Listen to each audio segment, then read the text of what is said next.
सह्याद्री व्याघ्र प्रकल्पामध्ये नव्या वाघाची नोंद, संख्या झाली 7। सह्याद्री व्याघ्र प्रकल्प अंतर्गत येणाऱ्या चांदोली राष्ट्रीय उद्यान परिसरात नव्या नर वाघाची नोंद झाली असून त्याला STR-T9 असा सांकेतिक क्रमांक देण्यात आला आहे।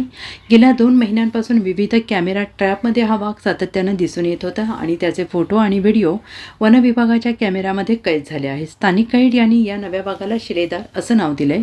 सध्या हा T9 वाघिणी T5 ताराच्या क्षेत्रात तिच्या मागावर असल्याचं निरीक्षण नोंदवण्यात आलं आहे। विशेष म्हणजे तारा T5च्या अधिवासात सध्या 3 नर वाघ T1 सेनापती, T2 सुभेदार आणि नव्यानं दाखल झालेला T9 शिलेदार हे फिरत आहेत। त्यामुळे तारा कोणत्या नराची निवड करते याकडे वन्यजीव अभ्यासकांचे लक्ष लागून राहिले आहे। या नव्या नोंदीमुळे सह्याद्री व्याघ्र प्रकल्पातील एकूण वाघांची संख्या आता 7 वर पोहोचली आहे।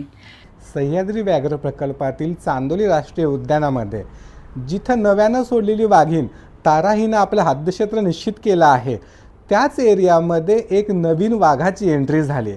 STR-09 हा वाघ मूलतः आंबोलीमध्ये पहिल्यांदा दिसला, परत राधानगरीमध्ये दिसला आणि आता हा चांदोलीमध्ये वास्तव्याला आला आहे। नुकतेच सह्याद्री व्याघ्र प्रकल्पात जो नवीन T9 हा वाघ आलेला आहे, हे अधोरेखित करते की सह्याद्री व्याघ्र प्रकल्प जैवविविधतेने किती समृद्ध आहे। याचबरोबर सावंतवाडी, दोडामार्ग, तिलारी, राधानगरी ही जंगले अत्यंत महत्त्वाची कॉरिडॉरची भूमिका बजावत आहेत की जिथून वाघ हा स्थलांतर करून उत्तरेकडे येत आहे। Bureau report SVN Marathi, Sangli.